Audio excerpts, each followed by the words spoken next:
The rise of the University Wits, pioneers of Elizabethan drama. Imagine a time when English theatre was still in its infancy, filled with moral plays and simple dialogues, yet yearning for something grander, more powerful, and more poetic. It was in this Elizabethan era that a group of young, ambitious, and university-educated playwrights emerged, revolutionizing English drama forever. They were known as the University Wits, a title given to the brilliant minds who had studied at Oxford and Cambridge and later took the London stage by storm.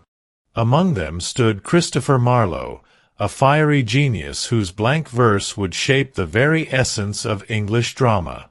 His plays, like Dr. Faustus and Tamburlaine the Great, introduced audiences to larger-than-life heroes, deep psychological struggles, and poetic intensity never seen before. Marlowe's words soared like fire, igniting the imagination of both commoners and the aristocracy. At the same time, Thomas Kyd was crafting a new kind of play, the revenge tragedy.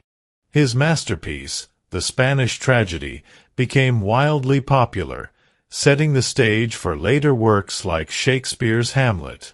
Audiences were enthralled by its blood, betrayal, and haunting ghostly figures, a theme that would dominate Elizabethan drama. Then there was John Lyly, a master of elegant prose and witty dialogue. His euphuistic style, ornate, elaborate, and rich in wordplay, brought a new level of sophistication to English literature.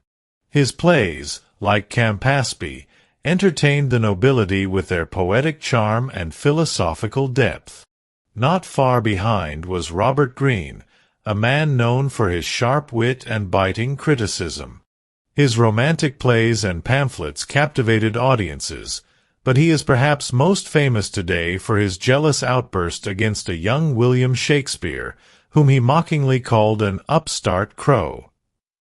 Little did Greene know that Shakespeare would soon rise to overshadow them all. Meanwhile, Thomas Nashe, George Peele, and Thomas Lodge each left their mark on the stage, whether through satirical comedies, historical pageantry, or poetic romances. Lodge's Rosalind would later inspire Shakespeare's As You Like It, proving that their influence stretched far beyond their time. Together, these university wits transformed English drama. They infused plays with passion, complexity, and poetic grandeur, paving the way for the greatest playwright of all, Shakespeare. Without them, the golden age of English theatre might never have shone so brightly. Their voices still echo in the verses of Elizabethan drama, reminding us that before there was Shakespeare, there were the University Wits, the true pioneers of English theatre.